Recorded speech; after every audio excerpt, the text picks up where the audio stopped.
Salom Germaniyadan. Biz bugun ko'chga tayyorgarlik ko'rdik. Bu bizani bardak xonamiz. Shunaqa.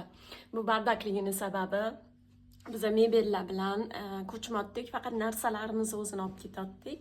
O'shaning uchun hozir narsalarni yig'otdik. Bugun 30-mart va biza 31-mart kuni oxirgi kunimiz, ertaga ya'ni undan keyin 1-aprelda ertalab vaqtli xonani kalitlarini keyingi ijaraga olayotgan odamga topshirib ketamiz. Shunaqa. Bu albatta yangi hayot, yangi shahar, narsalar juda ham ko'p. Hali xonani yana bitta tozalab ham qo'yish kerak, lekin birinchi narsalarni yig'ish kerak. Bizani kallarimiz ishlab qoldi, chunki poyezdda boramiz yangi shaharga. Mashina olmaganmiz. 4,5 soat poyezdda borishimiz kerak va biza korobkalarga, 30 kiloli korobkalarga pochta qilib o'zimiz ketayotgan shaharga jo'natib bormoqchimiz.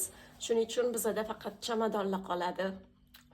Life hack: Germaniyada faqat narsalar bilan mebelsiz ko'chayotganlar uchun uylardan 3 euro to'lasanglar, daxil 10 tagacha korobkani olib ketar ekan.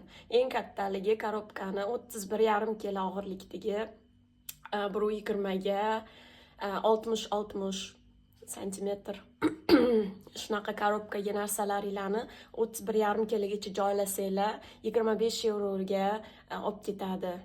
Plus yana 3 euro, lekin 25 euro korobkani turishi.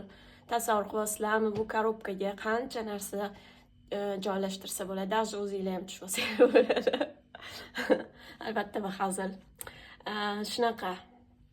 Hozir shuning uchun esdalik uchun video. Yana 2 kunimiz qoldi bu xonada. Bu xona meni 1,5 yil yashagan xonam. Bu shaharda men 6 yil yashadim. Germaniyada va endi hozir yangi shaharga ko'chib ketdik. Shunaqa. Yangi hayot, yangi insonlar, yangi ish, yangi shahar.